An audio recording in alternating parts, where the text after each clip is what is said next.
Est-ce que tu penses que le Real Madrid est capable de sortir une info comme ça par rapport à Dédé sans l'avoir consulté, entre guillemets, c'est-à-dire qu'il pourrait dire, est-ce que tu les vois dire, écoutez, on voudrait Dédé, mais c'est lui qui va donner la réponse, et Dédé dire, bah non, le Real, ça m'intéresse pas. Moi, je pense, honnêtement, que s'il sort un peu cette info, c'est qu'il a été sondé et qu'il y a déjà peut-être des discussions qui pourraient laisser entrevoir qu'il est capable, qu'il pourrait les rejoindre.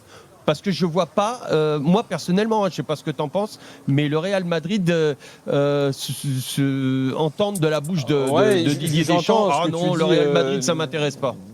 J'entends ce que tu dis et en fait, pour être tout à fait honnête, la difficulté dans ce dossier, c'est que tu tombes sur un mur. C'est-à-dire que à partir du moment où le sélectionneur, il veut absolument rien dire, il veut pas commenter, bien sûr, et il renvoie à ce qui va se passer après la Coupe du Monde, on peut pas réellement savoir ce qu'il en est. Ce qui est sûr, c'est que si à un moment donné ça doit accélérer, alors on le saura peut-être pas, peut-être qu'on le saura mais à retardement. Je vois mal comment il pourrait ne pas y avoir de négociations et de discussions avant le début de la Coupe du Monde. Ouais. Exactement. Mais après, pour le moment, on n'a pas d'infos là-dessus. Ce qu'on sait, en revanche, c'est qu'il est sur cette shortlist du Real Madrid et qu'il y a des dirigeants, et non des moindres au Real Madrid, qui l'apprécient énormément. Mais il y a combien de noms sur une shortlist ? Il ne doit pas y en avoir 50. Hein. Ouais, c'est comme dit Lionel, il ne doit pas y en avoir 50, 2, 3, peut-être 4. Il n'y en a pas 50, mais il n'y en a pas un non plus. Moi, je ne suis pas en mesure de vous donner l'intégralité de cette shortlist. Un très bon entraîneur, Fab. C'est-à-dire qu'un entraîneur qui te fait gagner des titres. Moi, je pense que si aujourd'hui on entend le nom de Didier Deschamps, il y a quand même un message qui est envoyé, c'est que on préfère avec Dédé, vous voulez gagner des titres, voilà le meilleur pour vous faire gagner des titres. Est-ce qu'il y a mieux que Dédé en ce moment ? Oui, je vois ce que tu veux dire. Alors attention, parce que c'est pas le même métier. Déjà, il y a deux choses sur Didier Deschamps. Bien sûr, il peut le faire, pourquoi pas. Maintenant, je suis désolé de rappeler à chaque fois que Didier Deschamps, en 16 ans d'équipe de France, n'a gagné qu'un seul titre. Attention, gagner des titres, il faut 14 ans, tu lui as rajouté 2 ans. 14 ans d'équipe de France, ok, il n'a gagné qu'un seul titre. Il faut quand même replacer les choses. Beaucoup de. Si tu regardes aujourd'hui, quel est le meilleur sélectionneur du monde ? Il a gagné beaucoup de matchs. Demande à tous les autres sélectionneurs, ils te diront Didier Deschamps. Il a gagné la Ligue des Nations, même si c'est pas un trophée majeur. Et puis surtout, il a fait des belles épopées, que ce soit l'Euro 2016 ou la Coupe du Monde 2022. Aujourd'hui, le Real Madrid ne rêve plus. Aujourd'hui, ils sont en difficulté en Ligue des Champions. Ils n'arrivent même plus à faire demi-finale au final. D'accord, mais il a pas gagné. C'est pas quelqu'un qui gagne des titres. C'est quelqu'un qui gagne des matchs. Il gagne beaucoup de matchs. Oui, mais il a gagné aussi en tant qu'entraîneur avant. Plus que lui aujourd'hui, il est sur le marché. Il a gagné comme entraîneur, il a gagné quoi comme entraîneur ? Avec Marseille, il a gagné le titre de champion de France et 3 coupes.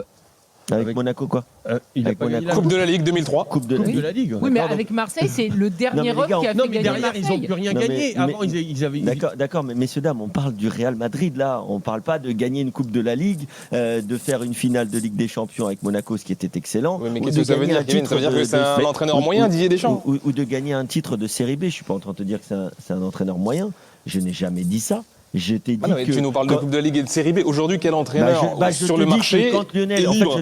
En fait, si tu me laisses finir ma phrase, je te dis que Lionel, quand il dit qu'il a gagné des titres, attention, ce ne sont pas les titres que pourchasse le Real Madrid. C'est tout ce que je veux dire. Là, ils en ont pas un du tout. Ça va faire 2 saisons. Si la saison se termine mal, sans titre, et c'est vrai que c'est pas acceptable pour le Real. Coupe de la Ligue. Mais quand Fabrice commence par dire que, et il a raison, ou en tout cas que Xabi Alonso n'a pas réussi à gérer les égos de ce vestiaire, moi je pense que ce vestiaire, il fait surtout partie des vestiaires, comme on l'a connu à une certaine époque au PSG, qui est inentraînable. Et aujourd'hui, Zizou l'a fait. Oui, mais il l'a fait avec un autre vestiaire. Il l'a fait avec un autre vestiaire, avec d'autres stars. Aujourd'hui, tous les. C'est une autre personne. Il a aussi une autre aura que Xabi Alonso. Je sais bien, mais Zidane, il est arrivé. Il y avait les 5 meilleurs joueurs ne sont plus là. Oui, puis t'avais Kroos, t'avais Modric, les 5 meilleurs joueurs ne sont plus là. Derrière des cadors. Aujourd'hui, c'est pas contre Didier Deschamps, mais ce vestiaire-là, il est très très difficile à entraîner. Alors il a un avantage énorme, c'est qu'il connaît très bien Kylian Mbappé et qu'il a réussi à le faire performer en équipe de France. On peut dire ce qu'on veut de Dédé, on peut parler de son jeu, on peut parler de tout ça. Non, mais le jeu, je connais très bien. S'il y a un mec qui sait te retourner le cerveau, qui sait gérer son vestiaire et mettre un vestiaire à l'endroit, c'est Didier Deschamps. Oui, mais le vestiaire d'un club, c'est pas le vestiaire d'une sélection où ce sont le vestiaire d'un club, il est capable aussi. Oui, mais sans souci. Sûrement, après, effectivement, il est capable, il va te faire. T'as entièrement raison. Ta sélection, tu la prends, le mec il t'emmerde, tu le dégages et le coup d'après. Là, le mec il vaut 150 patates, tu le dégages pas comme ça. Tu l'as 4 ans sur le truc, mais il sait aussi gérer tout ça. Il sait gérer ces joueurs-là. Mais les gars, franchement, ça serait exceptionnel. Là, on a hâte de savoir la suite. On sait qu'il sera plus sélectionneur des Bleus et qu'il ne veut pas prendre sa retraite. Donc, il y a soit sélectionneur dans notre pays. Bon, moi, à titre personnel, ça me déplairait, mais après, il fait évidemment ce qu'il veut. Et soit on sait très bien qu'il veut être entraîneur d'un très grand club. Il va pas finir à Montluçon. Donc là, moi, le Real Madrid, je pense qu'il y a des grandes chances qu'il finisse en Arabie Saoudite à prendre un gros chèque. Comme sélectionneur. Comme entraîneur d'un club, je pense. Mais c'est pas totalement exclu en tout cas. Hein. Il y a des clubs effectivement en Arabie Saoudite qui sont sur lui. Après, là, ce qui était intéressant aussi, ce que tu disais, Kevin, notamment sur le fait que Didier Deschamps n'avait pas gagné de gros titres en club. Bon, il a fait quand même finale de Ligue des Champions avec Monaco en 2004.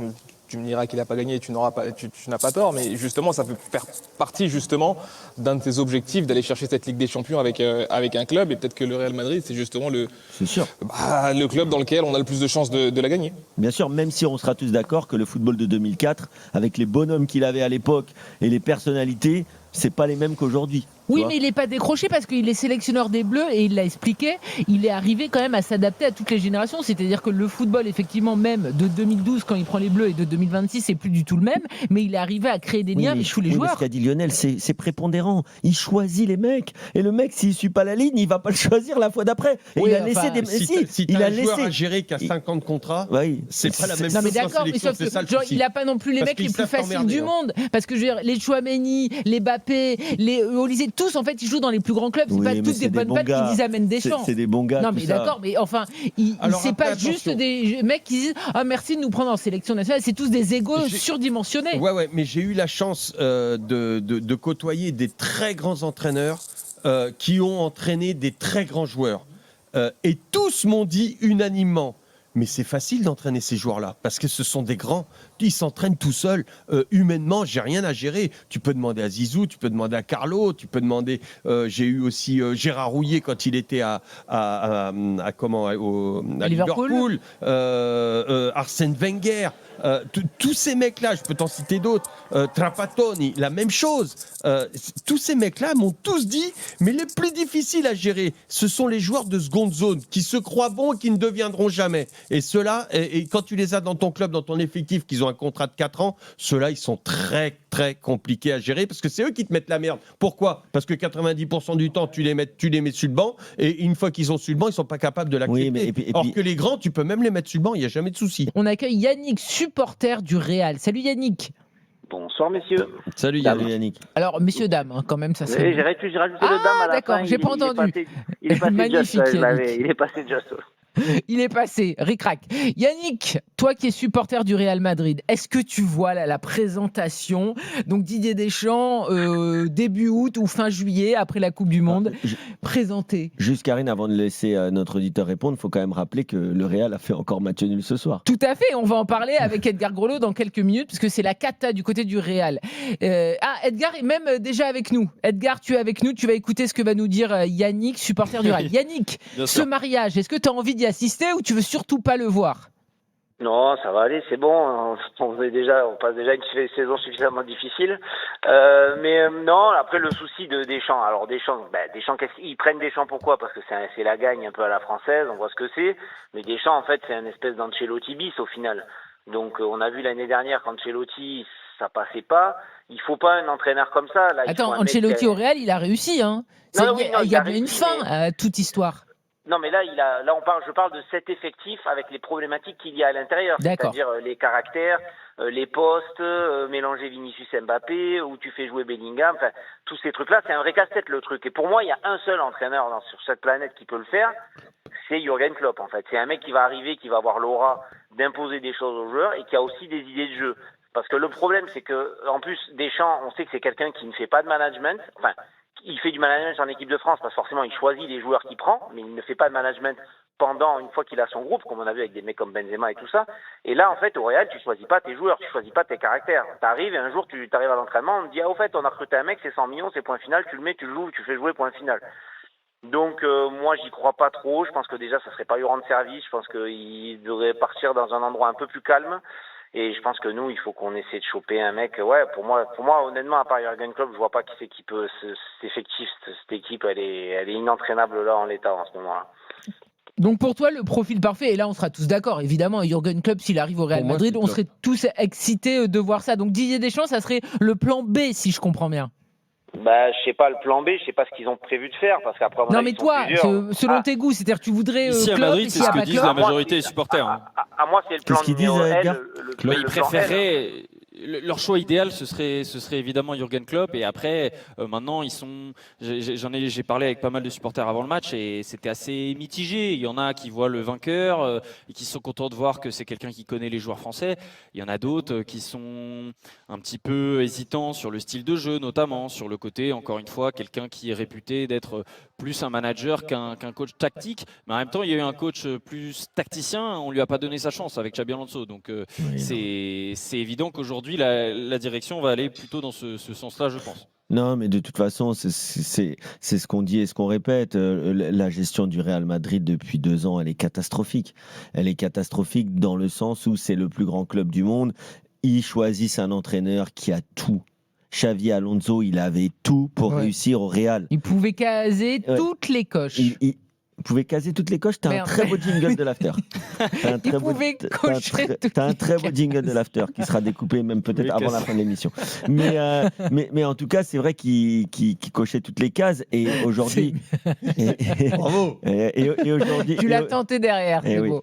Et aujourd'hui, c'est le panache ça. Et aujourd'hui, moi, je ne comprends toujours pas pourquoi. Et je le rappelle, on le disait tout à l'heure, Edgar, mais il faut quand même savoir que Arbeloa a un pire bilan que Xabi Alonso depuis le début de la saison et depuis le début de son aventure. Alors même si ce n'est qu'un intérimaire, mais quand même, c'est complètement fou. Pour moi, la gestion de Florentino Pérez, elle est cataclysmique depuis maintenant un bon nombre d'années. Alors, il a vécu sur une génération extraordinaire, mais derrière, il n'arrive pas du tout à la renouveler. Et à l'âge qu'il a, c'est peut-être normal. Mais je veux dire, il vient d'être réélu, très bien pour lui. Il a fait des choses extraordinaires, très bien pour lui. Le stade, la Legacy, les Ligues des Champions, on va rien lui enlever et c'est magnifique. Mais aujourd'hui, il faut laisser la place. Il y a un moment, il faut laisser la place. Il faut aussi peut-être choisir un grand directeur sportif aussi, ou alors faire confiance à un Jürgen Klopp. Mais Jürgen Klopp, il va devoir aussi trancher dans le vif, ou l'entraîneur qui sera là, il va devoir trancher dans le vif. Et si tu n'es pas capable de soutenir un mec qui avait tout pour réussir comme Xavi Alonso et que tu l'as viré au bout de quelques mois, alors que franchement, c'était très correct et que tu avais des joueurs clairement qui s'assemblaient pas bien les uns avec les autres, je pense que pour l'instant, cette équipe, comme l'a dit notre auditeur et comme je l'ai dit un peu plus tôt, elle est inentraînable. Yannick, Par contre, ouais, juste une petite précision, parce que je pense qu'Edgar qui suit aussi bien le Real, là où je vais pas être trop d'accord avec Kevin, c'est que Xabi Alonso, pour moi, il avait montré qu'il n'était pas l'homme de la situation. Je l'aurais peut-être pas viré aussi vite non plus, avec le vestiaire. mais il était en train de s'enliser. Et Dans honnêtement, la gestion humaine. il aurait, dans la gestion humaine, même tactiquement. En fait, si tu veux, il n'a pas fait de choix non plus. Si tu dis, il faut quelqu'un qui fasse des choix, machin, mais Xabi Alonso, son souci, c'est qu'on attendait qu'il fasse des choix. Mais il n'a pas fait de choix non plus. Mais tu peux pas mettre Mbappé sur le banc. Il n'a pas pu les faire parce qu'il n'a pas réussi à gérer son vestiaire et à convaincre les joueurs. Mais c'est Daniel qui le dit depuis. Tu peux pas faire les choix tactiques. C'est Daniel qui a cette phrase que moi je trouve vraiment top. Daniel Riolo qui disait déjà à l'époque du PSG, quand ils étaient inentraînables, alors on nous a souvent reproché, mais non, mais pourquoi vous dites ça? Bah si, c'était inentraînable. Et là on le voit aujourd'hui avec une équipe très bien, avec un entraîneur au top qui a les pleins pouvoirs quasiment, et bah ça fonctionne. Mais aujourd'hui, c'est pas l'entraîneur qui doit gérer ce genre de stars et d'ego, c'est la direction.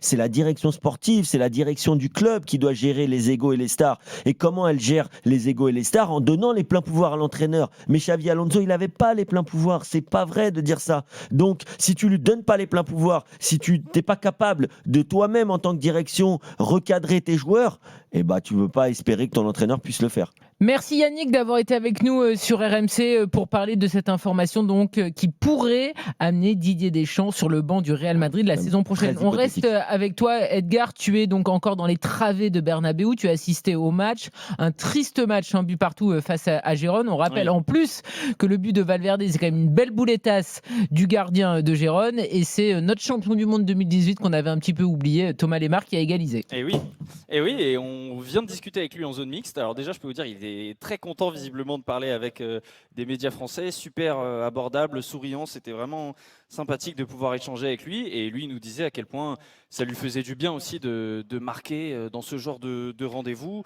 de retrouver aussi toutes ces sensations, qu'il était très heureux à Gérone, parce que c'est vrai qu'il a connu une ou deux saisons compliquées à l'Atlético de Madrid sur la fin. Et donc, il était vraiment très très content, satisfait ce soir. Il a quitté le stade avec le sourire. Et surtout, on a senti quelqu'un qui était bien dans sa vie à Gérone et dans son nouveau club, footballistiquement parlant aussi.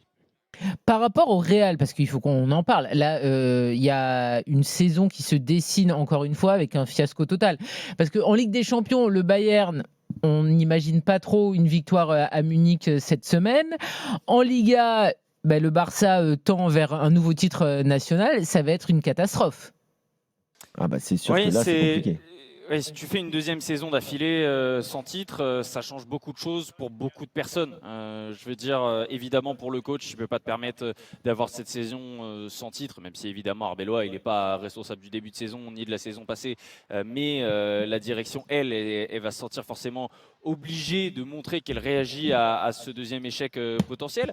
Et ensuite, après, au niveau des joueurs, je veux dire, pour un joueur comme Kylian Mbappé, par exemple, ça change énormément de choses de terminer une deuxième saison sans avoir ce succès collectif là. Les supporters vont être moins patients avec lui, vont être moins patients avec d'autres joueurs, parce qu'à la fin de la saison, forcément, ils feront les comptes et ils se diront ok, c'est surtout tel joueur qui n'a pas été bon. Alors, c'est pas le cas de Kylian Mbappé, mais Kylian Mbappé, c'est un cas à part parce que c'est la star de l'équipe et donc forcément, et lui-même l'explique et le comprend, hein, forcément, il prend plus de responsabilités que les autres. Donc, c'est vraiment, je pense, on va rentrer dans les prochaines semaines, une fois que ce sera officiel probablement que le Real Madrid termine une nouvelle année sans titre majeur, on va rentrer dans une autre optique où ça va être beaucoup plus tendu, beaucoup plus de critiques de la part des supporters, encore plus de polémiques et surtout les supporters vont chercher des réponses à leurs questions et le problème c'est qu'ils en ont énormément des questions sur le mauvais fonctionnement de l'équipe première en ce moment.